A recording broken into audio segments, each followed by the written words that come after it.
Hey, it's Chronologically Gaming, the only channel that's perpetually retro because we're playing every video game in order of release. Ready, player one? Welcome to May 1982, where we played everything, and the last thing we did was read the May issue of Analog Computing.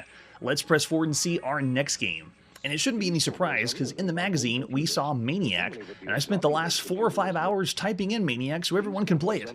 Just kidding. It's play yourself really quick. So it's May 10th, 1982, and we're going to play some Maniac, which you got from Analog Computing.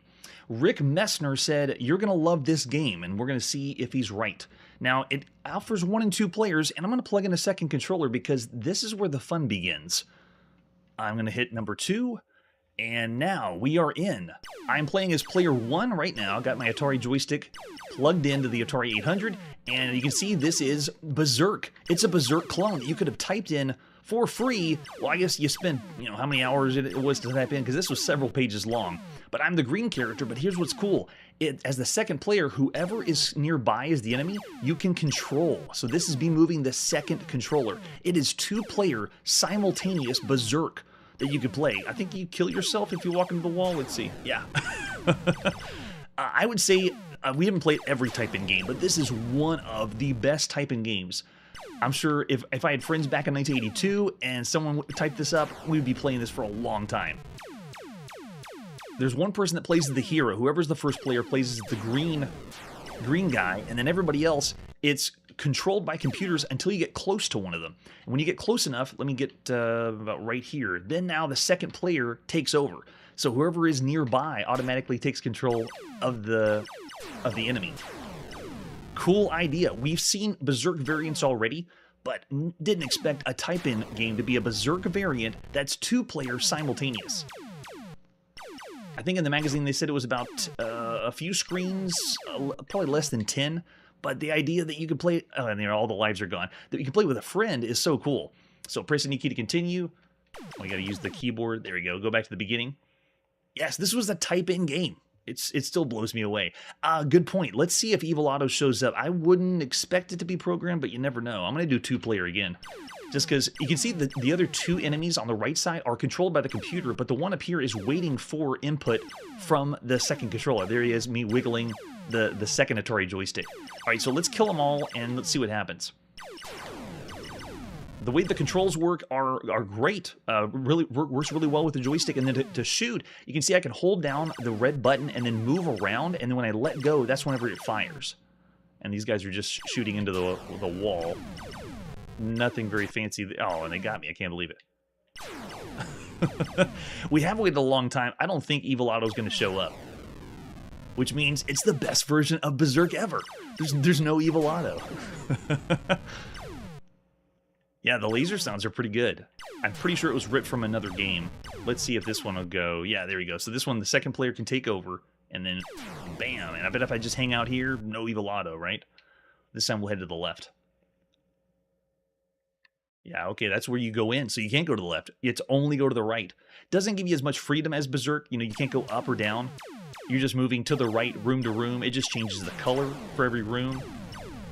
But I think it's just more fun that it's kind of like, think of Gunfight, or the mini variants we've seen of 2 enemies on the screen and you're just shooting each other. We've seen this since the Fairchild Channel F.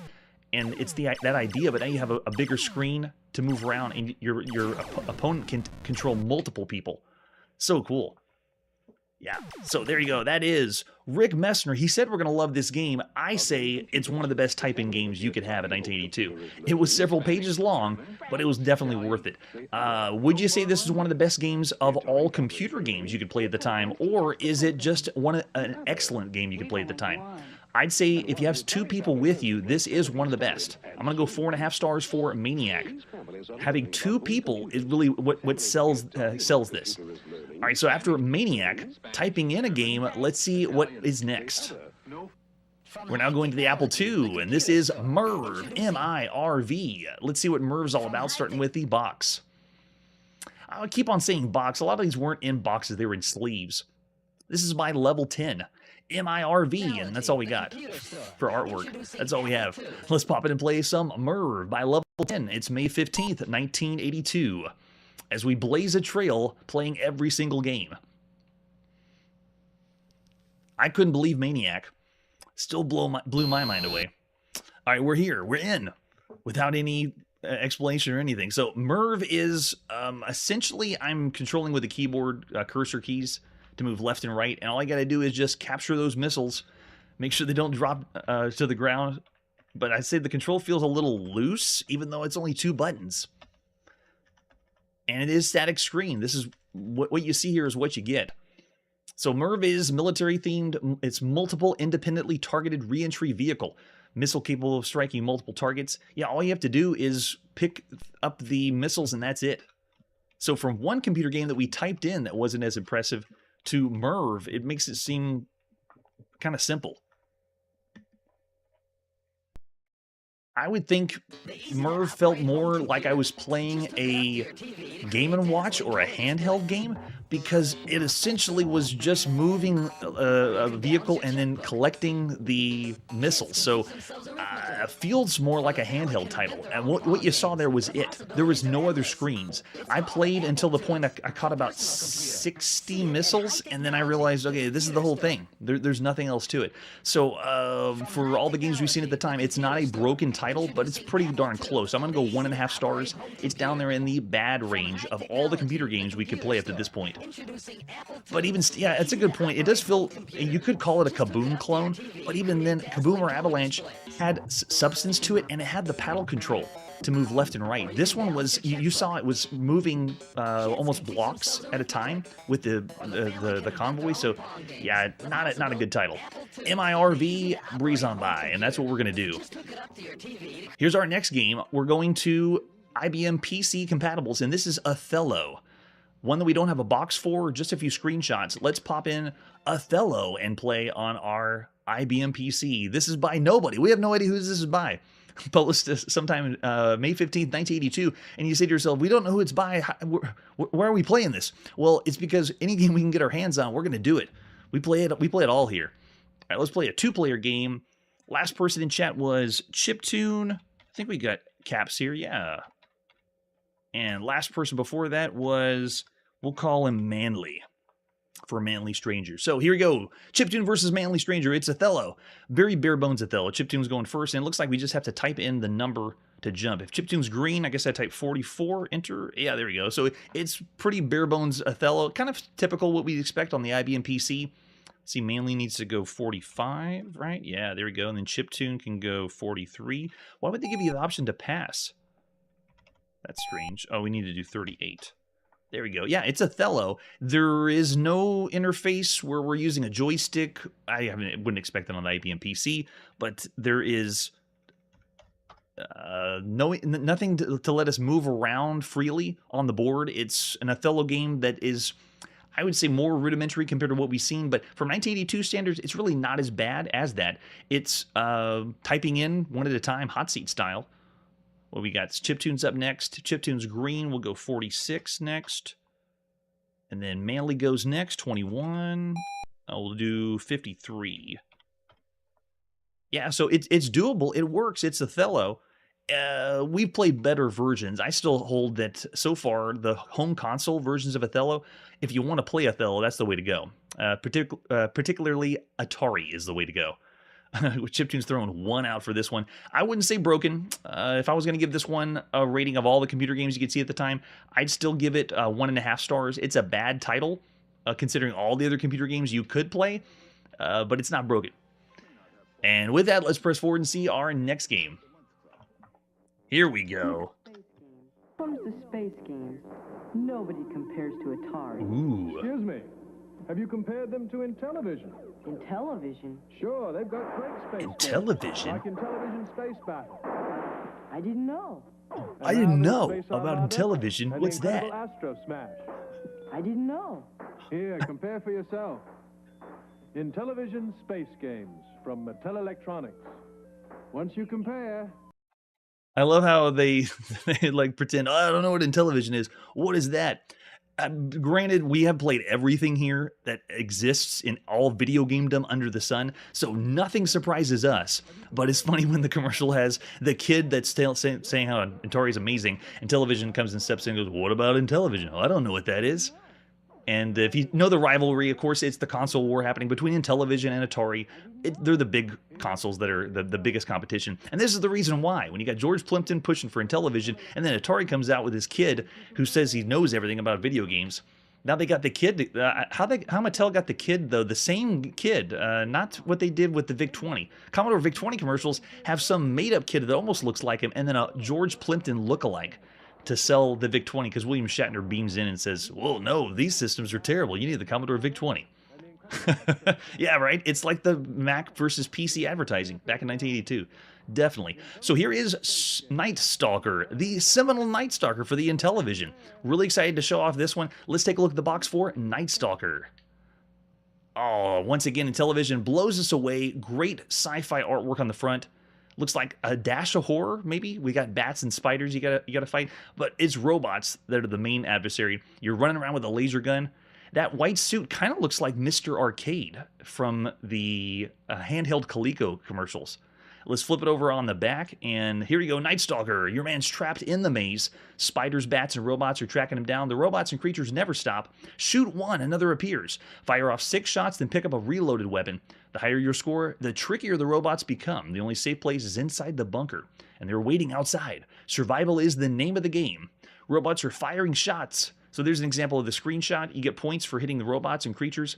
Each weapon has 6 shots, and then you run and get another somewhere in the maze. And start with 6 men, gain bonus men as you play, lose them all, and the game is over. Let's see what other artwork we have for Night Stalker. Oh, that's right, that was the port they did to this one. This is the first one on Intellivision, and I believe the man that's in Night Stalker is kind of like the mascot at the time for Intellivision.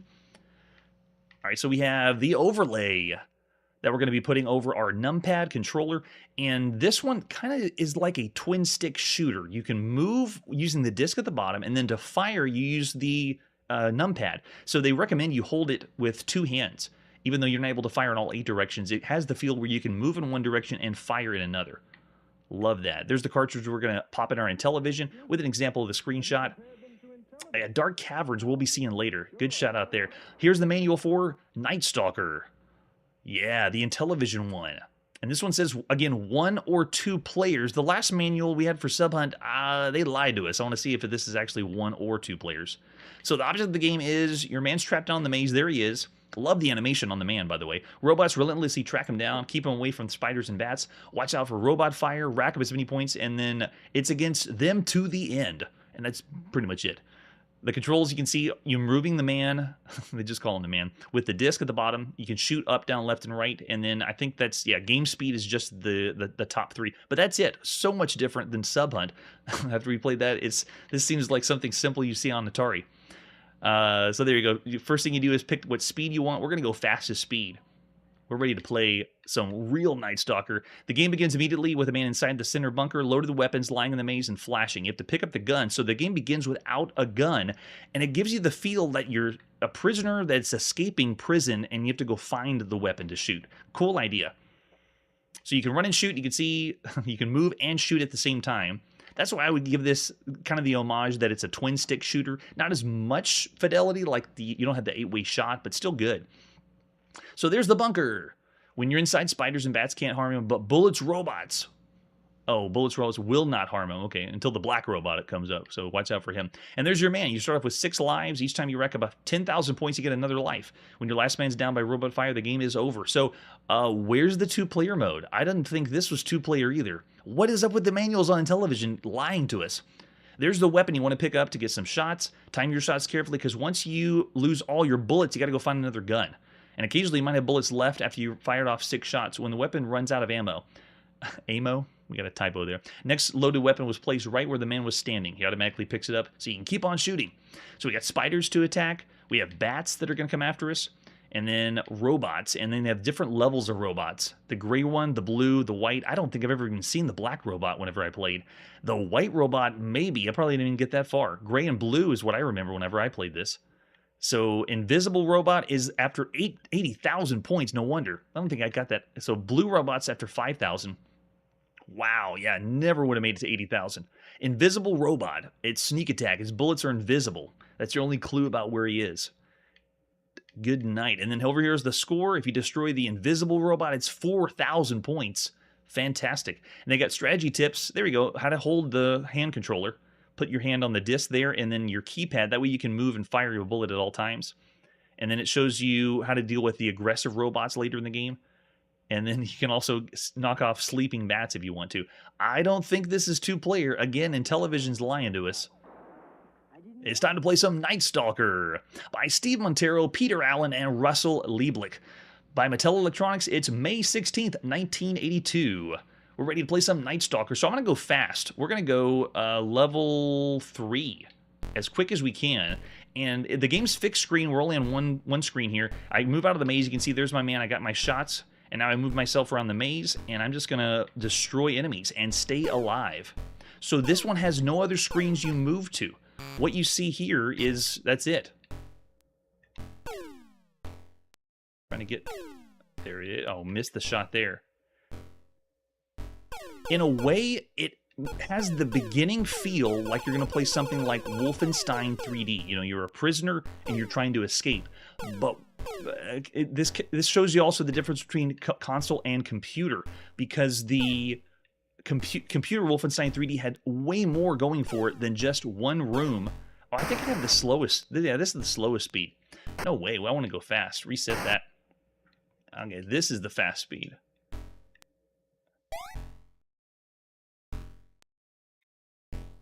Oh, it feels like I'm still slow. I wanted to get the fastest one. Yeah, the animation of the running man's fantastic. Yeah, that's still too slow. No. Reset. Okay, we'll go for this one. Or no, wait. That's right. You move the disc. That's what I want. Okay, now we're on the fast one. So you have the 3 levels that you push. I think buttons 1, 2, and 3 on your number pad. But if you start the game and you move just the disc, it goes to this mode. This is the fast one. There we go. Let's see if we can get the robot in before he gets us. Yeah, nice. We got some shrapnel to blow him up. So the game doesn't do like Wolfenstein. There's no multiple rooms to go to. It is just this and just staying alive. And then when you use all 6 bullets from one laser gun, then you just get another one that shows up. So you can see we have a bat that started to sleep. I'm out of bullets now. Let's move to getting this gun. Can I get that one? Yeah, the bat was sleeping, knocked him out. And points are racking up, but you can tell how long it's going to take me to get to the farther levels. Oh, am I out of bullets already? No, okay. When you tried shooting a diagonal, I tried shooting an 8-way, but it didn't work. No. Okay, yep, out of bullets, got to get the gun. And you can hide in here to be safe. Yeah, you can't even shoot out of the cell, so once you're in, that's it. Yeah, right. They do call this a Berserk variant. I guess because you're moving and shooting, but you saw the other speeds. Like this one is the fastest that it goes. This one feels more on par to Berserk, but even still, I give Berserk the nod on how fast it goes. And you don't get as much shooting. Oh, sweet! The bullet. I forgot the bullets go through. Blasted through the spider. Oh, I'm not gonna make this one. Oh yeah, you got me there. Still got plenty of lives. It shows you in the bottom left where you're at. We got 5 lives now. Going for the gun again. Thanks, Punk Rock Biker, for the heads up. I'm trying to think. I don't think I ever played on any modes slower than this. Now, does the robot continue to spawn in the bottom left? He does. Oh, I'm just going to rack up points that way. He's just going to... Oh, I got to go get another gun.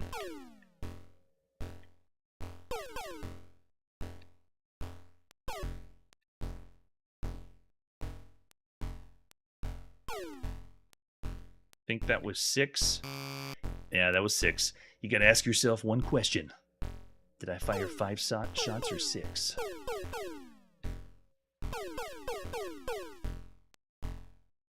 It seems the other enemies, the bat and the spider, they just kind of wander around aimlessly. But the robots are the ones that are smart. Using the strategy they had in the manual, it was basically fire the shot and then move out of the way. Yep, there you go. And here comes another. Watch. Go. He's going to show up again. Nice. And you just keep racking up the points. The robot's bullets can kill the bats? That's awesome. Love it.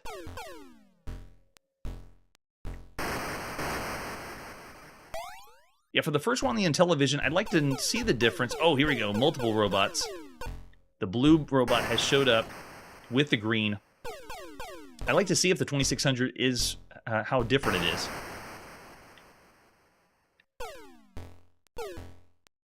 No.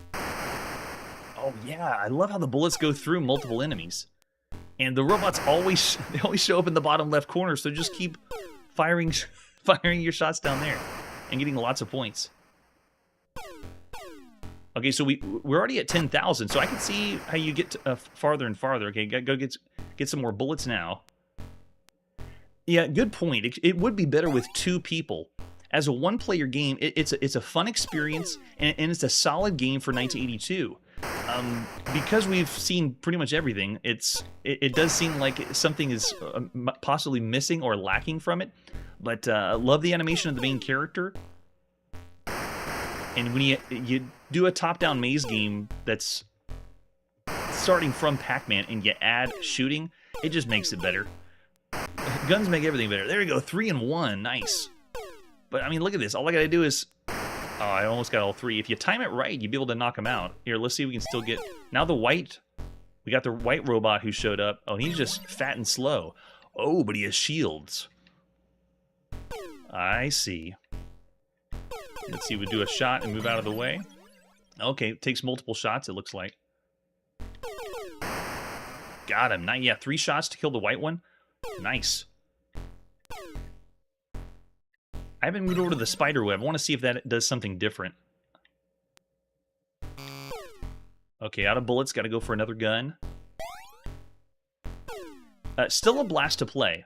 After going from a 2-player Berserk variant, a very rare one on the home computer, it does feel like, where's the second player? We need someone else in here so we can shoot each other.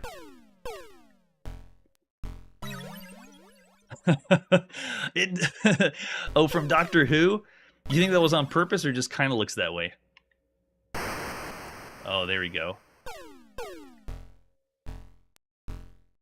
I will give this to the game. The idea that you can shoot and plan your shots to move out of the way, oh no, I'm out of bullets, is really nice touch.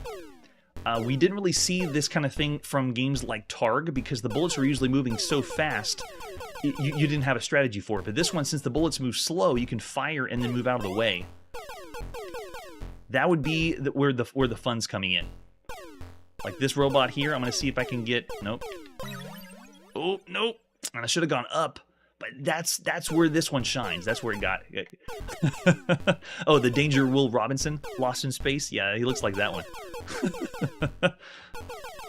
Too cool. Okay, so that's Night Stalker. Of all the games you could play on a home console, we did just play one of the best ones, Yar's Revenge. Night Stalker is an excellent title. I'd be hard-pressed to say it's one of the best home console games you could play. That single-player experience is why it's... when you think of all the console games you could play up to this point, I'm gearing around the 4-star range. It is a great and excellent title. I don't know if I'd say it's one of the best console games, though, you could play. Chiptune's with me with 4 stars. Anybody out there think that this is one of the best games you could play on a home console? For Intellivision, it's excellent. It doesn't have the complexity that most Intellivision games do, but I'm still going to go 4 stars for Night Stalker. Very excellent game for 1982. And with that, let's see what our next game is. A totally different one. This one is Sticky Bear Pop for the Apple II. Sticky Bear is a children's game, but it's not educational. A lot of people say it's educational, but this game is not. Here's the box for Sticky Bear Pop. A game for the whole family by Richard Hefter and Jack Rice.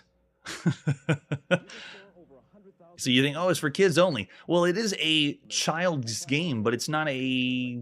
you'll see. Let's pop it and play some Sticky Bear Pop. It's May 18th, 1982. I first thought it was educational because everything else that Sticky Bear does, it's all something math-related or early childhood, but no. So this is pictures by Richard Hefter and programmed by Jack Rice. We're ready to play on our Apple II. Yeah, I don't have any dark secrets unless you know any. So you can do keyboard or paddle. Let's go paddle controls. Yeah. Hit P for paddle. I mean, look at how bright and colorful everything is. This is a fixed shooter or a shooting gallery game. You're essentially at the carnival. They give you a ball, you throw the ball at the top, and you knock everything out. And you bop it, and you rack up points. So it's an arcade game. It is for children only, and make it pretty simple and easy, but I mean, you can't deny it's an arcade-style fixed shooter game. And you also can't deny how big and colorful the graphics are. On Apple II, this is pretty good. It's also very simple. Oh, is that it? We're done? Oh, no, it has another round. Oh, now we have some graphic artifacting that came in. Oh, that's too bad. So it's not just one fixed shooter, it's different ones. And it looks like we hit the different... Oh, okay, you avoid the ball, and it looks like you're just hitting the apple now. That's the dark secret. The graphic problems.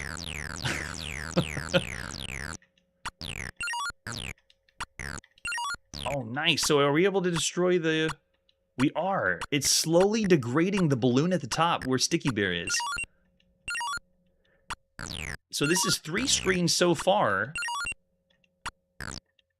While it's designed for children with the colorful graphics and, of course, the mascot, it's still a very well-done arcade game to play on the Apple II. Responds very well with the paddle. Feels good. Moving left and right and firing. And it looks like we can slowly chip away at Sticky Bear's balloon. Yeah, never heard of the fixed shooter either. I think they're adding up our points for the amount of balls we had left over. Oh gosh, yeah, it's a different drawing now and graphics, but yeah, it looks like this is kind of a bummed, cracked copy. It still runs, but yeah, obviously it wasn't supposed to look like this. What was Sticky Bear hiding?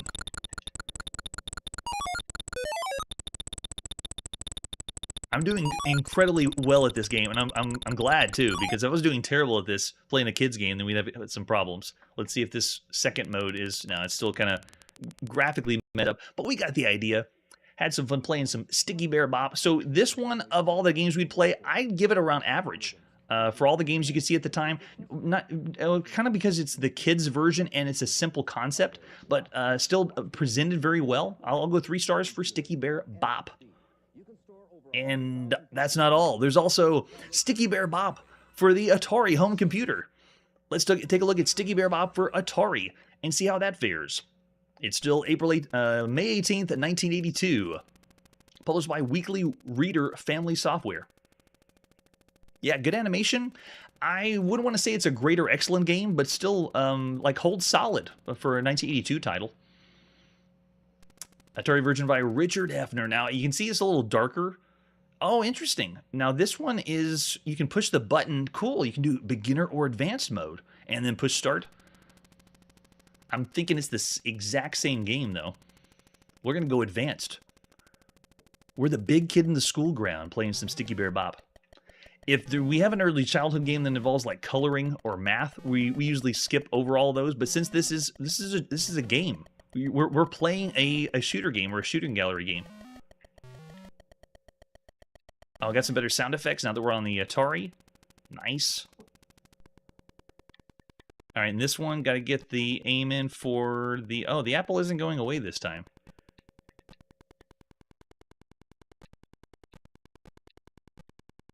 Maybe you shoot the star. Oh, we did it. We got this that one. Okay, I guess you have to hit it a few more times than usual. But now we can see it's Sticky Bear and whoever the other guy is. My Sticky Bear lore is pretty low. I don't know anything about it. But I just know it was made for kids, and it was only on computers. Way before there was Richard Scarry, way before we had Pajama Sam, we had Sticky Bear. Which, now that I think about it, mascots, this might be the very first. There wasn't any other mascots we've seen for children so far. All right, can we do it? Oh, no, only when we played the Apple II could we take chunks away from Sticky Bear's hot air balloon. All right, there you go. Yeah, I like the circus feel, too. Very good point. All right, so same as we said before, 3 stars. A solid, average title for an 1982. Way to go, Sticky Bear. And with that, let's see what our next game is. Still on the Apple II, this is Snooper Troops, case number 1, The Granite Point Ghost. Another title that's made for, they say 10 to adult, so it's meant to be like a mystery title, kind of like the Hardy Boys, but done as a video game. Let's take a look at the box for Snooper Troops. Oh, this is, I guess, the demo copy they scanned in. Someone's haunting the old Cable Mansion. It's up to you to find out who, but don't get caught. This is by Spinnaker Educational Software. This one's another, like, we're going to be playing Carmen Sandiego at some point, obviously. This one would be a homage or the beginning of those kinds of video games. Let's see what other artwork we have for Snooper Troops. Case number 1. Someone is trying to scare the Kim family right out of their new home, but who and why? It says educational value. Snooper Troops detective games help children learn to take notes, draw maps, classify and organize information, and help develop vocabulary and reasoning skills. How long will it take you to solve the case? A long time here on Chronologically Gaming. And for other versions, we just have some alternate ones. Let's pop in Snooper Troops, the first case by Computer Learning Corporation, the middle of May 1982.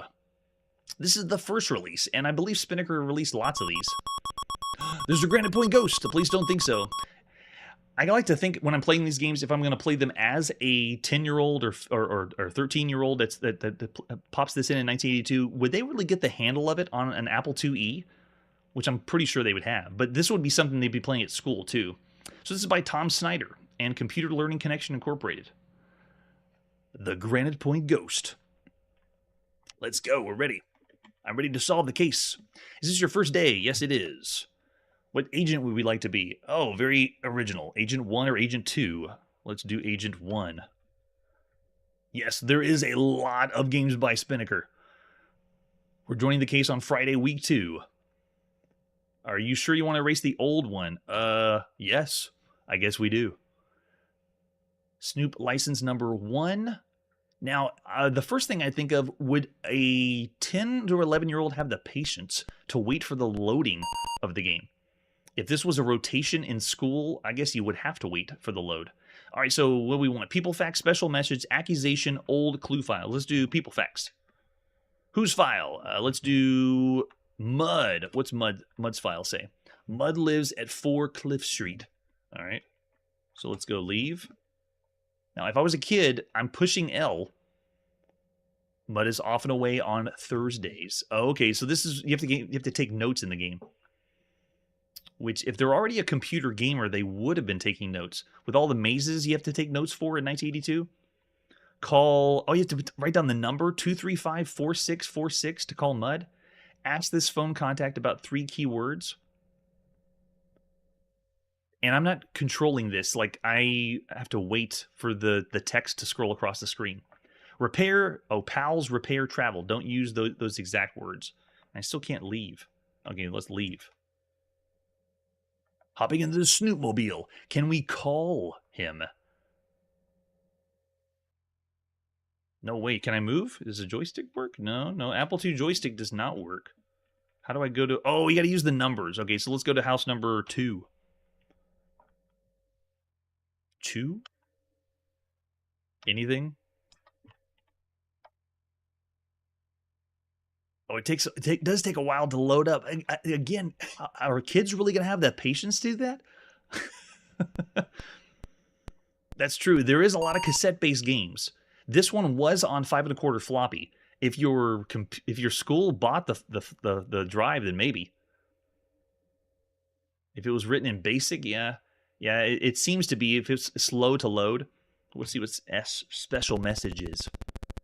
No message today. That's all we have. Now, if I say leave, can I go to a different place? I also want to know if the game's timed, so let's go to 4. Yeah, not doing that there. Something else to keep in mind, this game had a lot of booklets inside and things to read, and it had educational material. So the controls or how to play the game would probably be found in the box. Lots of, we call them feelies now. Yeah, if you think about loading, I guess maybe the kids had more patience back then. Most people didn't have microwaves in 1982. Yeah, if they if they're used to waiting and cooking their food, then I think they'd be fine waiting for this game. All right, so cool concept. I like the idea. It is an educational title, so for the games that you could play up to this point, it has that detective kind of game. So if you were wanting to play a detective style game, I could see that being a thing. For Snooper Troops, I'm going to give that one just 3 stars. Still an average title for all the games we could see up to this point. It has the ambition, but it doesn't really execute a lot of them very well. I'll give it that. It is no Oregon Trail, that's for sure. All right, after Snooper Troops, let's see what our next game is. It's the release of Quadrant 6112 for the Apple II. Let's take a look at Quadrant 6112 and see what it's all about. Starting with the box. This is by Sensible Software. The watch is quiet. Scanners show nothing of rebel activity as you comb Quadrant 6112. Suddenly a Stargate gapes open. A lone rebel ship surges into space. More alien comrades follow an attack. You must hold the quadrant from the invaders, and you must do it alone. Let's see what other art we have for Quadrant 6112. So the back of the box, as you're combing the quadrant, defending your turf, suddenly out of nowhere, alien ships appear. They do the whole story on the back of the box. Just when you think they're under control, the alien commander appears. He's extremely fast, very good shot, but you have a secret weapon. Heat Seekers. The flick of a finger destroys every alien in your quadrant. With a few seconds, you rest to repair for the next wave of alien attack ships. Get ready, here they come, fire. Nice, so the artwork, or the screenshot they give us, kind of looks like asteroids, possibly? Or at least the triangle-shaped ship. Scoring and other vital information appears at the top of the screen. You got a limited ammo at your disposal. Heat Seekers devastate your attackers. Bonus ships awarded for aggressive play. And you need 48K to play Quadrant 6112. There's our advertising flyer by Sensible Software. Very nice. The 3D wireframe graphics are starting to come in. Kind of see that in the back with the square race. Oh, a mega race is a good shout out. Yeah. It does look like with the box around the outside, or how when you played a Mega Race, the menu or the display was something that was a barrier. It's kind of doing the same thing. All right, here we go. Open up the flyer. We can see more of how to play. How to get started. You load it up and hit, showing you how to load up the disk. And then you need the Apple Standard Monitor ROM. And then they have the demo sequence. It begins to show the point where the value of each ship class comes up, and after the demo mode is entered and then ships are eliminated, this repeats. So it does kind of like an arcade game in a track mode. And to begin the game, you push 0 on your paddle controls. Okay, cool. Paddle 0 controls the ship. Turning clockwise turns it clockwise and counterclockwise, and you have the laser cannon to push. You can push that button, it'll fire a burst. You have unlimited energy for firing. Good. I'm tired of playing games like Night Stalker where you only have 6 shots. This is unlimited shots. To move, you push the button down steadily, and thrusters, wait a second. So this means the paddle control, you push the button quickly and you fire, but if you hold the button down, it thrusts you forward. That's going to be interesting. Like any object, your ship has inertia, and as a result, it takes a little time for your thrusters to change direction. So it might feel a little like Omega Race, the same idea, or asteroids too. Your ship's going to slow down due to friction with interstellar gases and debris. That's the reason you slow down. You cannot leave the quadrant to which you've been assigned. You attempt to flee, you bounce off the force field surrounding the quadrant, so you get stuck here till you blow everybody up. We do have 3 heat seekers that will destroy every enemy that is in normal space. These are activated by pressing the space bar. So we got heat seekers with the space bar. We got a stasis field that you can use at any time by pressing escape, which is the break key on the Apple II. And then we have sound effects we can turn off with the S key. So if they get annoying, we can do that. And then scoring, got to know what the points are in 1982. Each class is worth a different number of points. You get more points the more powerful they are. They don't tell us the number of points, though. Oh, they're just telling us how. There's 2 ways to score points. And then if you complete 1 lap against 4 different attack groups, you'll get another life. And then we have, every so often, the alien commander will emerge. Like a boss, I guess. Alien Commander's very good shot, extremely fast. Fortunately, he does not stay long at any one time, but he will be back. ... And then we have high scores you can insert in there. Cool. All right, so that's how we play. Let's play some Quadrant 6112 by Justin and Amanda Fisher for the Apple II. After the screenshot, probably is going to be like Omega Race. All right, let's load this up. Loading Quadrant 6112 on the Apple II. As usual, we get a pirate splash screen or a cracked splash screen. Whoa, that was awesome. Justin and Amanda Fisher, Sensible Software. So cool. Paddle button worked. I love it when it does that. It feels like I'm playing an arcade game or a console game.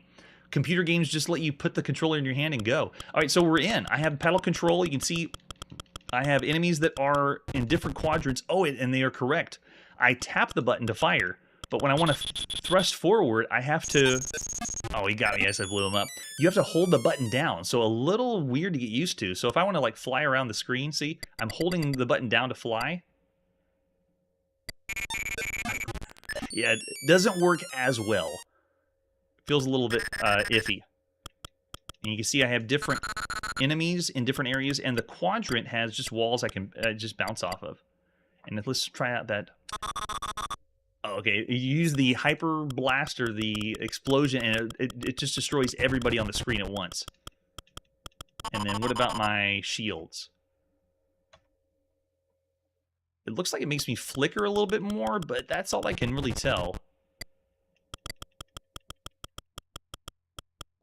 And yes, I very much feel Omega Race, especially rebounding off walls. Looks like it's going to open up different things, and they come out... Like in the middle, you can see there's a quadrant that they're bouncing off. I don't know if I call this an Omega Race variant. It still feels, because of the inertia... Oh, you can put your name in? Nice. It feels more like just playing Asteroids. Yes, when it had one button, you had to get ingenious. Coming up later this year is the infamous Indiana Jones for the Atari 2600, where they utilize not only 2 joysticks, but I think the black and white switch on the VCS, so you have multiple controls. But here we go. This is, I'm using tapping one button to fire and then holding it down to thrust forward. I do like the way it feels, though. The gravity on these games is so cool. And you notice that it kind of gives a little bit of slowdown when we have more enemies on the screen at once. We got another one that's coming in. I like how the enemies are bouncing against the walls to let us know their location. And then eventually they come out, and then it's just random shots, pretty much.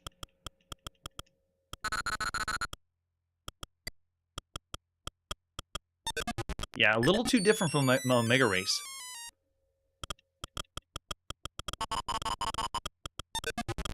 It takes a little bit of time to get used to. Omega Race that we played on the VIC-20, it was a little bit more pick up and play. This had the nice effect of just push the button and go. Like I haven't used... The only time I used the keyboard was to put my name in. But other than that, you could just continue to keep playing with the joystick over and over again. That's the way to go.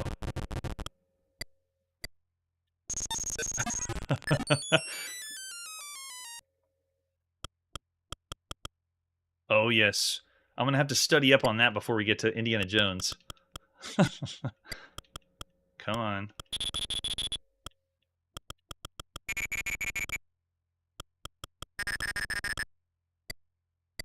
Yeah, I want to get further. I want to see more, too, of like the boss that they talk about.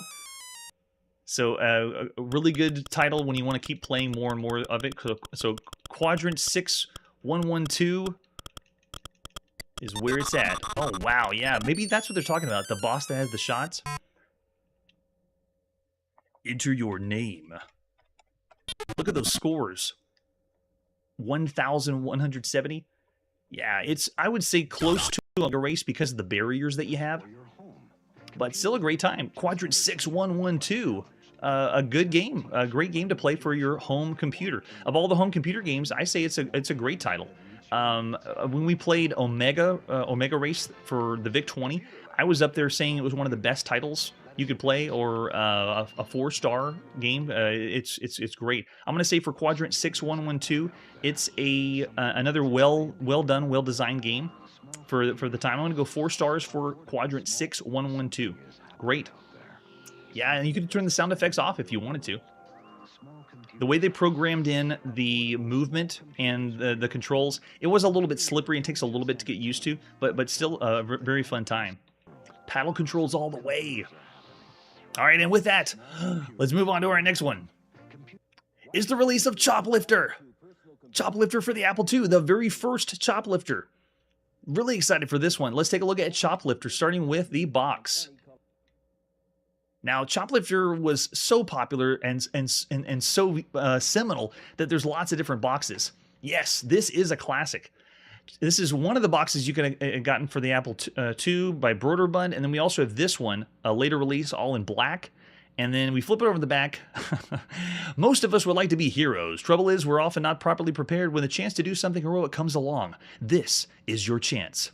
In the area which lies just a few miles east of Patagonia and to the south of Kurdistan lies the Bungeling Empire. Oh, the first time we ever get the Bungeling Empire, or the world of the Bungeling, from Broderbund. This nation of militaristic ideologies has kidnapped the 64 delegates to the United Nations Conference on Peace and Child Rearing, an ancient treaty between the United States and the Bungeling that allows the U.S. Postal Service to maintain a mail distribution center in an area near where the hostages are being kept. You have smuggled an entire helicopter into the post office by disguising it as a mail sorting machine. There, you must reassemble your chopper. You've carefully planned your rescue of the 64 hostages and bring them back to the post office. Suddenly you hear the sound of explosions. Looking out on the plain where the hostages have been billeted in 4 barracks, you see one of the barracks aflame. The hostages are running about frantically, desperate for a chance to escape. Bungling planes and tanks are fast approaching and lives may be lost. Your chopper is ready to go and fully armed. There is no time to waste. Broderbund has already contacted the government of the 64 individuals involved and received assurances they are returned safely. Discussions on world peace can begin in earnest. Please purchase this package immediately. Go straight home, read the instructions for operating your helicopter, and lay out your plan for rescuing these innocent people. Then get to it. Don't blow it. Being a hero isn't easy, or everybody would do it. You gotta have, what is this, 48K. Requires joystick with 2 buttons. Got to have the 2 buttons, make sure. Yes, thanks for joining for the live stream of Choplifter. Fully guaranteed by Broderbund. So there you go, there's the other box. I believe that was the latest box title.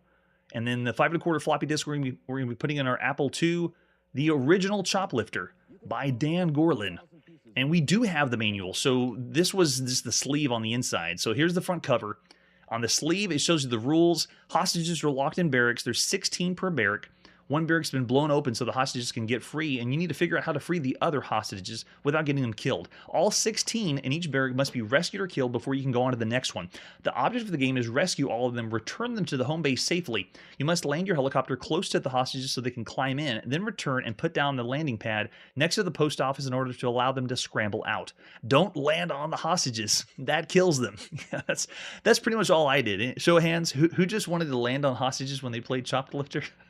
The scores at the top of the screen. The red lemon on the left shows how many hostages have been killed. The blue shows the number that are inside, and the seating capacity of 16 you can hold in your chopper. The green at the right shows the number that are safely returned. Maximum score is 64.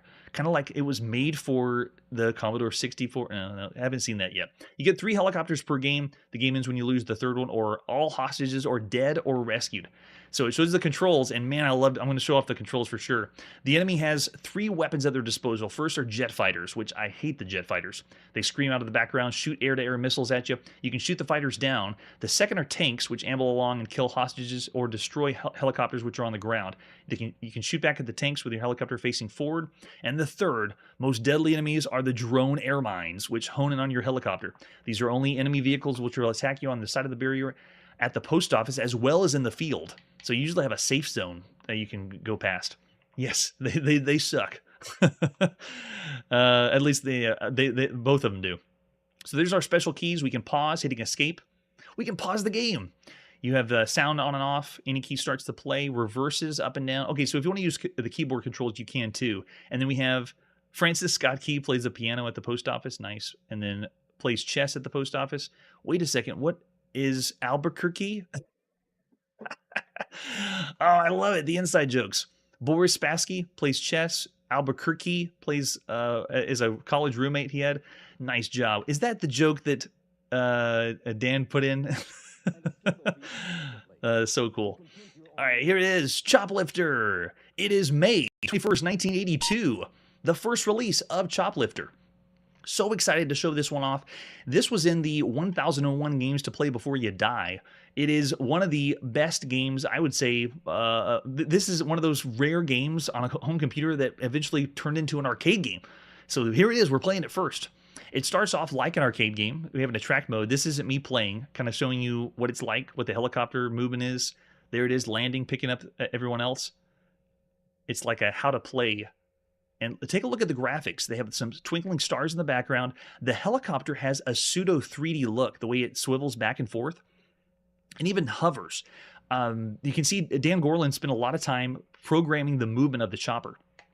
There we go. Broderbund Software presents Choplifter. No sound for the intro. Very interesting. All right, so let's go right in the game.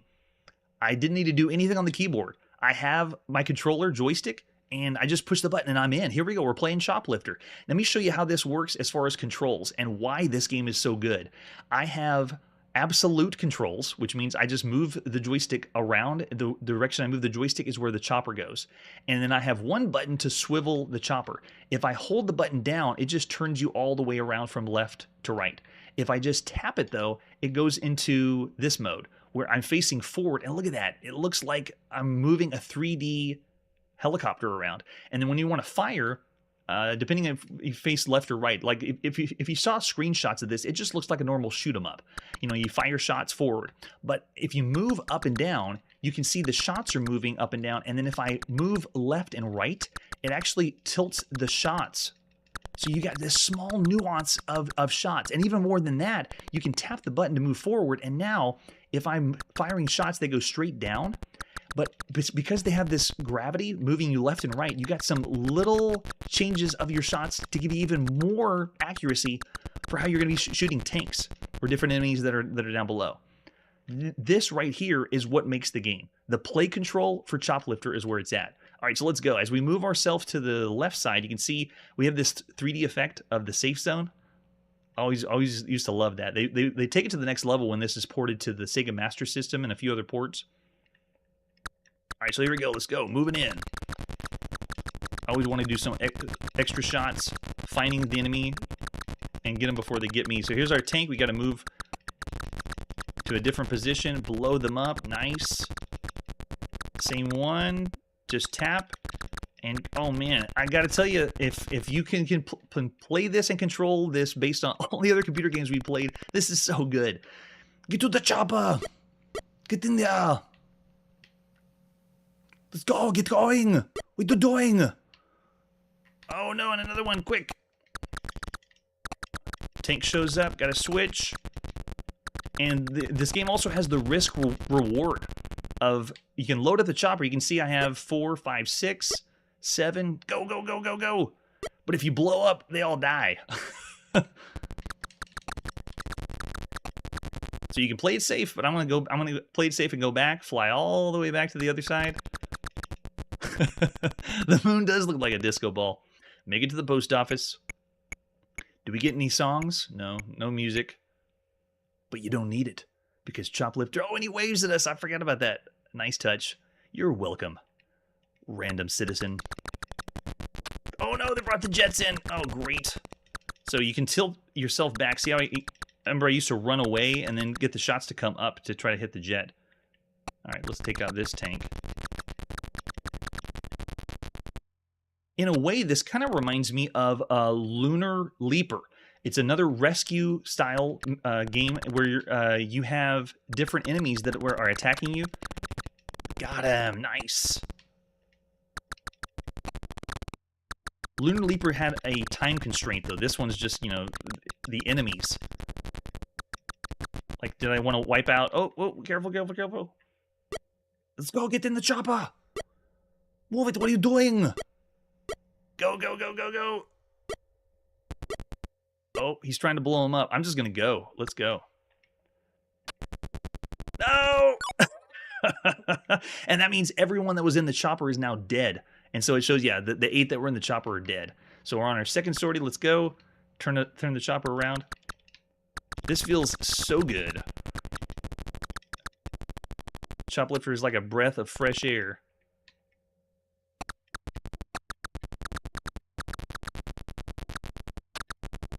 Oh man, yeah, those jets. When you get used to turning left and right and firing, oh, last one. I think it was 3 lives is all we got.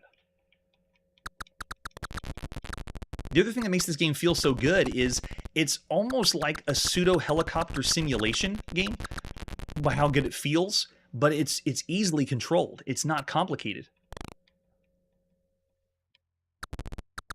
Okay, where you at, buddy? Tilt back. Oh, is no one else here? Oh, here we go. Quick, get in, get in. Go! Hurry!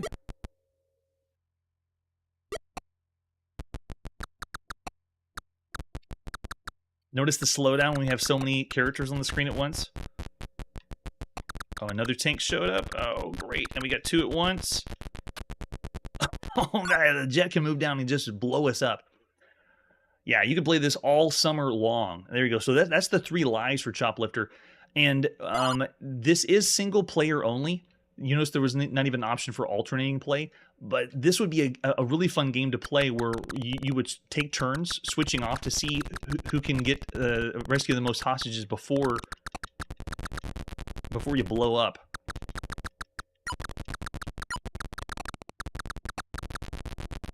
Oh, I already blew some guys up. Yep, I'm shooting them. No! I thought you could only land on them. Can you... Let's see. Okay, so firing from this place does not kill them, but if you're here, you blow them up, right?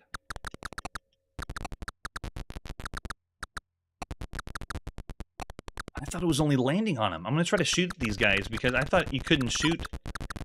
Oh my gosh, you can. Yeah, so your bullets will blow them up. Go, go, go! Yeah, it feels so good. You can see how the jet's frustrating. If you think the jet's frustrating, get ready for the last enemy. It can go past the boundary, so you don't have a safe zone. Man, we're losing so many guys this time. I was starting to play safe before, and that's the kind of thing you start with. Let's rescue a few hostages, head on back home, and play it safe. And you start to get more and more risky the longer you play Choplifter. You start to take more risks, and again, adds to the fun of it. It's great. Only 6 months. I hadn't heard that. That's really interesting. Pretty impressive, Dan Gorlin. Yeah, the sound effects aren't irritating. They work really well, and it's typical for Apple II. And it almost gives it a serious feel, too. That this isn't fun and games. We need to go rescue people. This is big. Go, go, go! Run faster! Get to the chopper! Alright, I want to take this guy out. I'm tired of you bullying me, buddy. Come here. I know you turned around. Alright, I won't chance it. We're heading back. Whoa! Barely missed the... Oh my gosh. They're everywhere! That's 3 jets I avoided. Now, this means I don't think the jet can come past this side. Whew. Don't know how I made it past that. Wow. Alright, let's see if the jet's waiting right on the other side. Yep, he is. That bastard.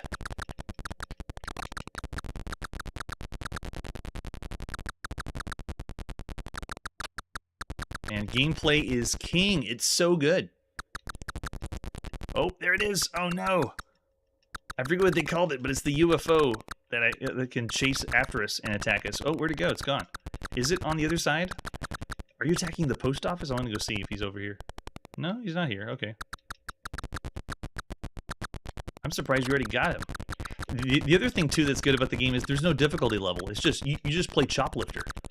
Another staple of something done really well. He got me. He's so fast. Wow. So good. All right, that was Choplifter for the Apple II. We're going to see a few other releases on other home computers, but this is the very first on the Apple II. And this is the reason why I'm giving this 5 stars. It is the very best computer game you could play up to this point. We played everything from the very beginning, and as we play game to game to game, we're going to see titles that blow everybody else away and throw them under the bus sometimes. But 5 stars for Choplifter. Of all the home computer games you could play, I'm saying it is one of the best titles. There you go. 5 stars from Punk Rock Biker, 5 from L. Curtis B, 5 from Chiptune. Yeah, it is an incredible release.